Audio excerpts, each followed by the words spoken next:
આજની ધર્મકથા. આજે એક એવા મહાપુરુષને યાદ કરવા છે કે જે મહાપુરુષ ફક્ત 55 વર્ષની ઉંમરમાં જૈન શાસનના છેલ્લા 500 વર્ષના ઇતિહાસમાં અતિ ઉજ્જવળ કહી શકાય એવા નામ તરીકે પ્રસિદ્ધ થયા.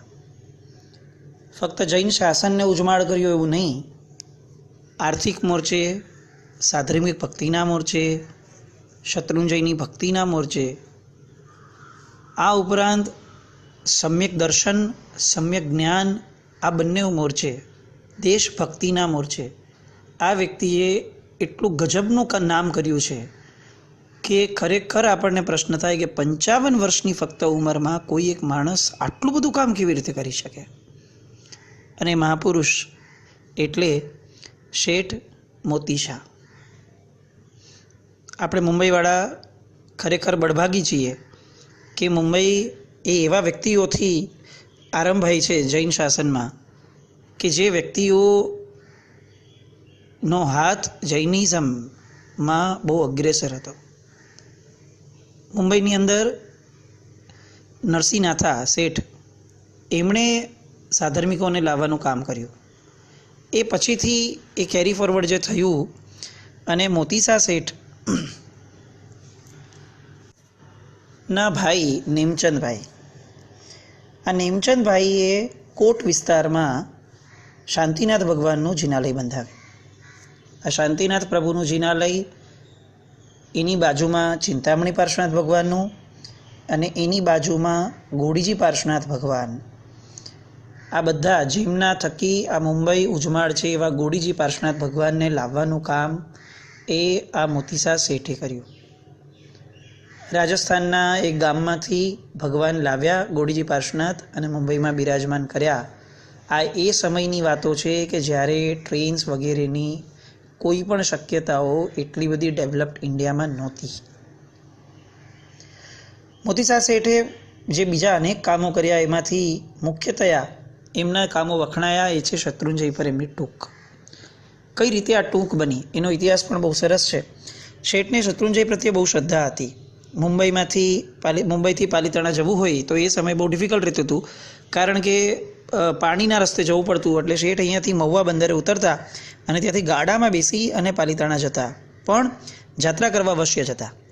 તો આવા સમયે શત્રુંજયની યાત્રા કરતાં એમને એવો વિચાર આવ્યો કે હું તો હજી પણ ધનવાન છું એટલે જઈ શકું છું, પણ મારી મુંબઈની પ્રજા એ ક્યારે આવશે પાલિતાણા?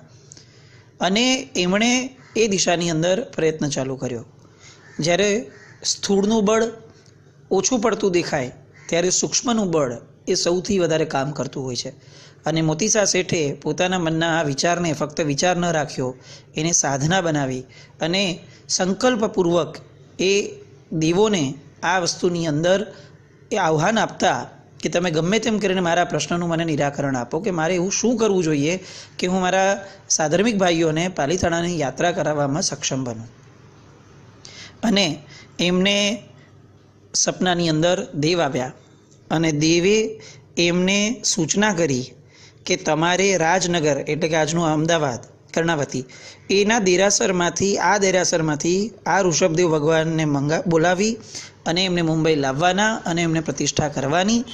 એ પ્રતિષ્ઠા કરવાની ક્યાં? તો એ પણ દેવે જગ્યા બતાવી કે તમારા આ ભાઈખલ્લાના જે તમારું આવાસ છે, તમારી જે જગ્યા છે વાડી, એ વાડીમાં ભગવાનને પધરાવવાના અને ત્યાં આગળ શત્રુંજયની રચના કરવાની.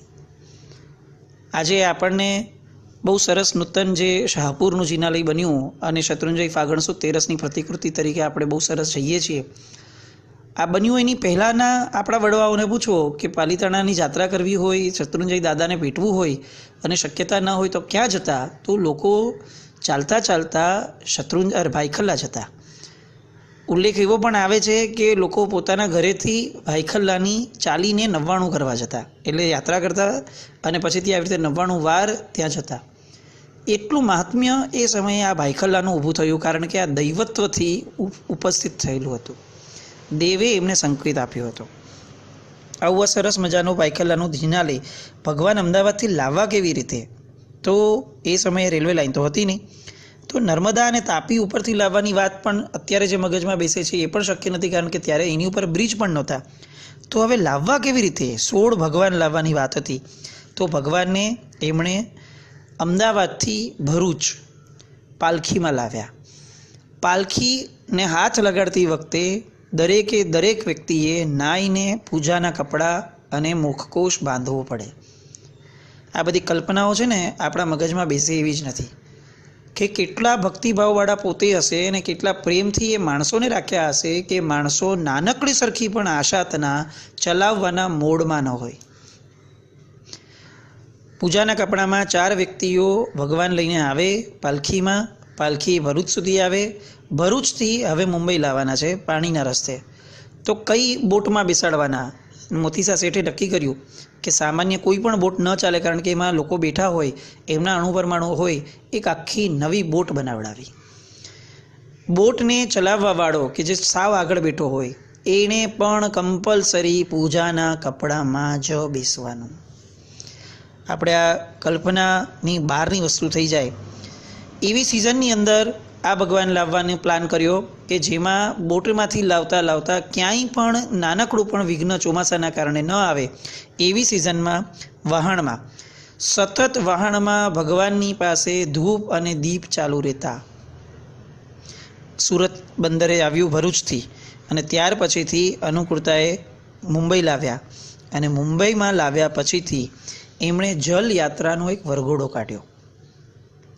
અત્યાર સુધીના મુંબઈના ઇતિહાસમાં જે બહુ જ જૂજ વરઘોડાઓ પ્રસિદ્ધ થઈ છે એમાંનો આ કદાચ ઇનિશિયલ લેવલનો સૌથી પહેલો વરઘોડો કે જે વરઘોડો જોવા માટે અંગ્રેજો પણ રસ્તા પર ઉતર્યા હતા અને મોઢામાં આંગળા નાખીને કહેતા હતા કે ભગવાનની ભક્તિ હોય તો મોતીસા શેઠ જેવી.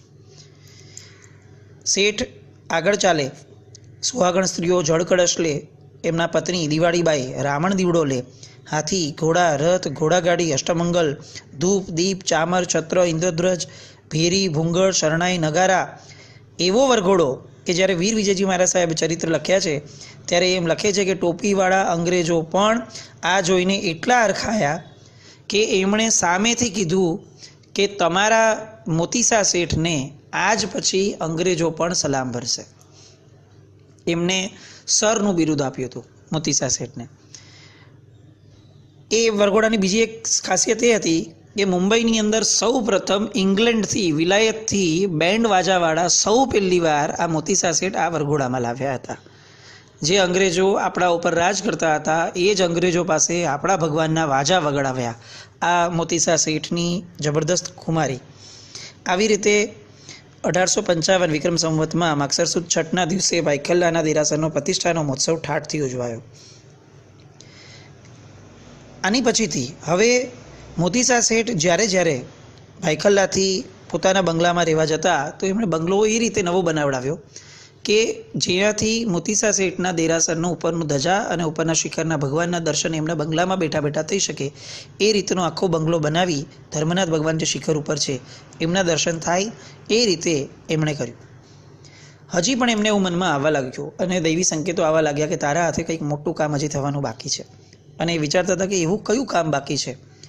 એવામાં એમના જીવનનો એક અતિ મહત્ત્વનો પ્રસંગ બન્યો જે એમની મુત્સદ્દીપણાને એક એટલું બધું ઉજાગર કરી શકે કે આપણા માટે એક બહુ મોટું ઇન્સ્પિરેશન બની રહે.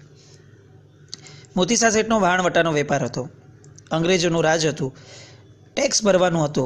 એ ટેક્સના એ જમાનામાં 13 લાખ રૂપિયા એ અંગ્રેજોએ એમ કીધું કે તમારા આપવાના બાકી નીકળે છે. એ જમાનાના 13 લાખ, વિક્રમ સંવત 1885. એટલે મોતીસા શેઠે વિરોધ કરીને કીધું કે નહીં, આ જે તમે કરો છો એ અન્યાયી ટેક્સ છે, તમે જે લીગલી અમને કીધેલું છે એ પ્રમાણે મારે આપવાના નીકળતા નથી. મેટર ડિસ્પ્યુટમાં ગઈ અને કોર્ટમાં કેસ થયો. મોતીસા શેઠ ભણ્યાતા ઓછું, પણ મોતીસા શેઠની અંદર પોતાના જીવનની અંદર ચાલાકી અને હોશિયારી, ધંધાની આવડત એટલી જોરદાર હતી કે એ સમયે એમણે પોતે વકીલને રોક્યા વગર પોતે આ કોર્ટમાં કેસ લડ્યો. અને એમને એવું લાગતું હતું કે બહુ ડિફિકલ્ટ થશે, એટલે એમણે એવો સંકલ્પ કર્યો કે જો હું આ કેસ જીતી જાઉં અને જો આ 13 લાખ રૂપિયા જે છે એ 13 લાખ રૂપિયા મારે ધર્મ માર્ગે વાપરવા. સંકલ્પમાં બળ હોય જ, અને એમાં પણ આવા મહાપુરુષો, સત્વશાળી પુરુષો કરે, અને એ આટલો મોટો ભીષણ સંકલ્પ, 13 લાખ રૂપિયા એ જમાનાના, એટલે અત્યારના તો કેટલા અબજ રૂપિયા થાય એ પણ આપણી કલ્પના બહારનું છે. અને એમણે વિચાર્યું કે હું આ ધર્મમાં વાપરીશ. સંકલ્પની જીત થઈ. એમના બુદ્ધિ ચાતુર્યથી એ કેસ એ જીતી ગયા. જીત્યા પછી એ બહુ વિમાસણમાં હતા કે હું આટલા બધા પૈસા વાપરું ક્યાં, અને ધર્મપત્નીને પૂછ્યું. જે લોકો એવું કહે છે કે આપણે ત્યાં સ્ત્રીઓને દબાવીને રાખવામાં આવવાની પરંપરા હતી, એ લોકોને એક થપ્પડ પડે એવા હજારો દ્રષ્ટાંત આપણી પાસે છે કે આપણે ત્યાં જેટલું સ્ત્રીનું સન્માન હતું, સ્ત્રીની મર્યાદા અને સ્ત્રીનું બહુમાન હતું, કદાચ બીજી સંસ્કૃતિઓ આજે પણ એ બહુમાન આપી શકતી નથી. કારણ કે સ્ત્રી એમની માટે ભોગનું સાધન હતું, અને આપણી માટે આખાને આખા શાસનનો ભાર વહન કરવાનું કાર્ય એ શ્રાવિકાને માથે આપ્યું હતું. અને દિવાળીબેને એમને કીધું કે તમને આટલું બધું શત્રુંજયનું ઘેલું છે, તો જાઓ ગિરિરાજ ઉપર એક દેરાસરનું નિર્માણ કરાવો ને, જેથી હજારો લોકો ભાવથી એમના દર્શન કરશે.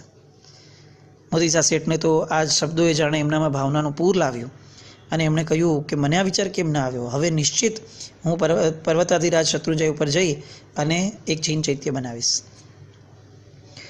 પાલિતાણા ગયા તરત જ, અને નસીબ જોગે એ જ દિવસે અમદાવાદના નગરશેઠ હિમાભાઈ એ દિવસે યાત્રા કરવા આવ્યા હતા.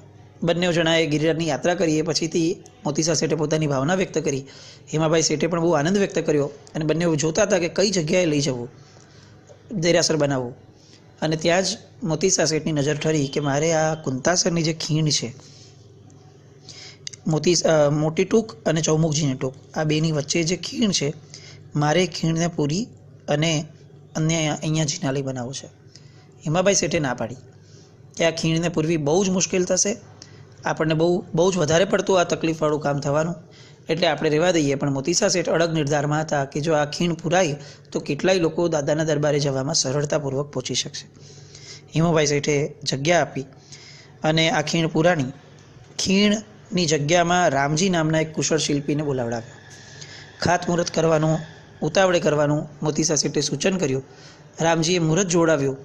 નજીકના ઓલામાં એક મુહૂર્ત આવતું હતું, પણ એમાં રામજીએ ના પાડી કે મારે આ મુહૂર્તમાં નથી કરાવડાવું. અને રામજીને એ સમયે મોતીસા શેઠે કીધું કે મને ભવિષ્યની ઉપર કોઈ ભરોસો નથી, આપણે આજ થતું કામ ધર્મ કર્યા કાલે નથી કરવું, કોઈ પણ હિસાબે આ જ મુહૂર્તમાં આપણે આ ખાતમુહૂર્ત કરવું છે. રામજીના મનમાં સ્પષ્ટપણે હતો ભાવ કે જો આ મુહૂર્તમાં કરશું તો શેઠ આની પ્રતિષ્ઠા નહીં કરાવી શકે. ઘણું રોકવા છતાં શેઠ માન્યા નહીં, કારણ કે ધર્મ કાર્ય છે, એમાં વિલંબ ન ચાલે, અને શેઠે ખાતમુહૂર્ત કરાવડાવ્યું. વિક્રમ સંવત 1888નું વર્ષ, અને ખીણ પુરાવાની ચાલુ કરી. આ લોકોની દૂરંદેશી જુઓ. ખીણની અંદર એક પણ ઈંટ કે માટી ન વાપરી, નાનકડી પણ નહીં, સંપૂર્ણપણે પથ્થરોથી આ જિનાલય ખીણની પુરાવાનું કામ થયું. મીઠું અને પથ્થર. કેમ? કારણ કે મોતીસા શેઠે જે જિનાલય બંધાવ્યું હતું એનો પાયો એટલો મજબૂત થાય કે હજારો વર્ષો સુધી આ જિનાલયને કંઈ જ ફરક ન પડે.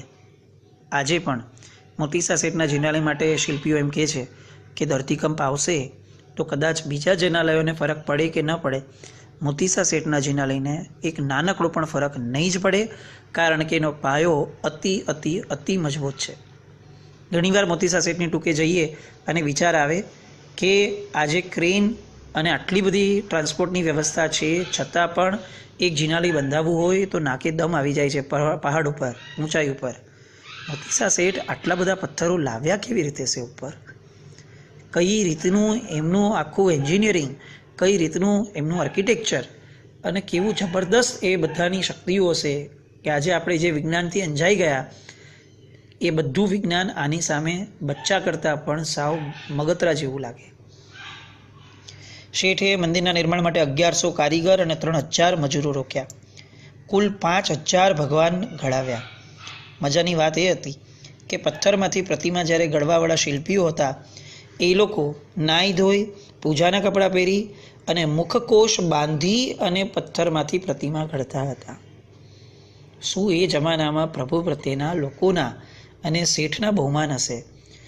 એક્સ્ટ્રીમની વાત કહીએ કે જે મહાત્મા આગળ સાંભળતા રોમાંચ ખડા થઈ ગયેલા, એટલી હદ સુધી એમણે માણસો પાસે એ પથ્થરનું પણ બહુમાન કરાવડાવ્યું હતું કે એ પથ્થરને માંથી કંડારતા કંડારતા અગર કોઈ કારીગરને વાત છૂટ થઈ જાય તો ફરીથી નાહવા જતા અને નાહી અને ફરીથી કપડાં પહેરીને આવતા. મોતીસા શેઠ આ લોકોનું જમણ એ રીતનું બનાવતા કે જેના કારણે એમના શરીરમાં વાયુ ન થાય. એટલે આપણે અપેક્ષા એવું કહી શકાય કે આ આખું મોતીસા શેઠનું જિનાલય બનાવવામાં એક પણ આશાતના એવી નથી થઈ કે મુખકોશ વગર જિનાલય ભગવાન ઘડાયા, વાત છૂટ પણ થઈ હોય એવું પણ નહીં. આટલી જબરદસ્ત સાવચેતી સાથે આ મોતીસા શેઠનું જિનાલય બન્યું. 5000 ભગવાન તૈયાર થયા.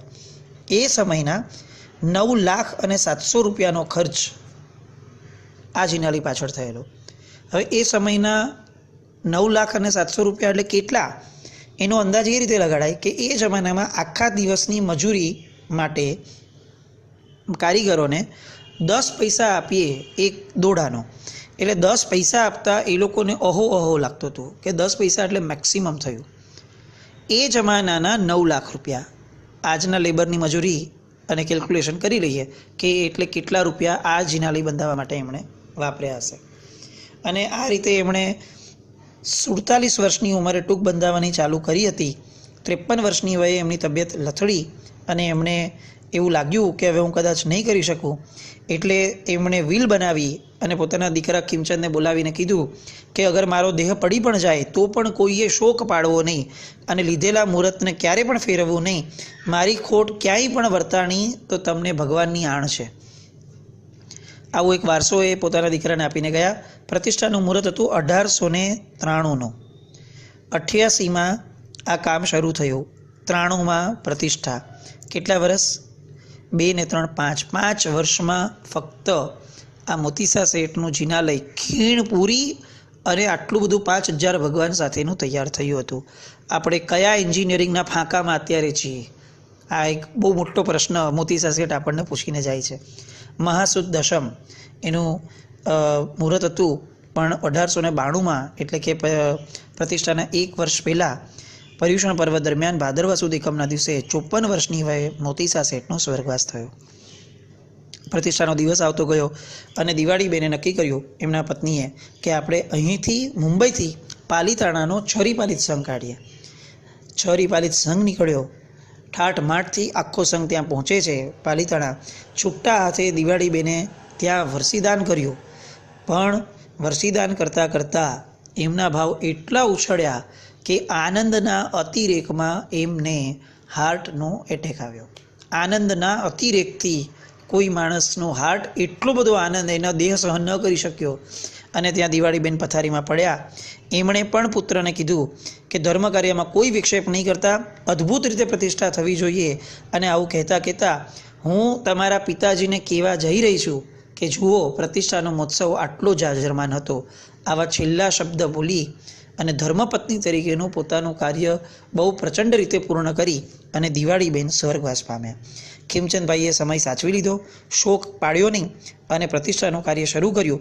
રામજી કે જે કારીગર હતા, જેના નામે આજે આપણે રામપોળ આપણી જે છે એ રામજી કુશળ જે કારીગર હતા, એણે પણ આ પ્રતિષ્ઠા કરાવડાવી અને મહાસુદ દસમે આ પ્રતિષ્ઠા થઈ. પ્રતિષ્ઠાની પૂર્ણાહુતિ જે ક્ષણે થઈ એ જ ક્ષણે આકાશમાંથી વર્ષા ચાલુ થઈ અને ત્યાં ઉભેરું સકળ મહેરામણ, માનવ મહેરામણ એક સાથે બોલવા લાગ્યું, લાવે લાવે મોતીસા શેઠ નવણ જળ લાવે. આજે જ્યારે આપણે આ કડીઓ બોલીએ છીએ એનું બેકગ્રાઉન્ડ શું છે? દેવલોકમાં ગયેલા મોતીસા શેઠ વર્ષા દ્વારા નવણથી જાણે પ્રભુનો અભિષેક કરી રહ્યા છે. એ લોકોએ જે જોયું અને ત્યારે લોકોના મુખમાંથી સહજ નીકળ્યું, લાવે લાવે મોતીસા શેઠ નવણ જળ લાવે, નવરાવે મરુદેવાનંદ નવણ જળ લાવે. આવો ઉજ્જવળ ઇતિહાસ જે મોતીસા શેઠનો છે એ શેઠના જીવનમાંથી આપણે પણ કંઈક પામીએ. આવા ગૌરવવંતા વ્યક્તિઓનું ગૌરવ જિંદગીભર આપણા મનમાં ઊભું રહે. આપણી નવી જનરેશન સુધી આપણે ગમે તેમ કરીને આ વાતો પહોંચાડીએ કે આપણા પૂર્વજો જેવા એન્જિનિયર પણ મળવા પોસિબલ નથી, તો આટલું સરસ જે મોતીસા શેઠે જીવન જીવ્યું એની અનુમોદના કરીએ અને એમના આનંદમાં આપણે સૌ વાર તહેવારે ભાઈખલ્લા જઈને દર્શન કરવાનું રાખીએ. પ્રણામ.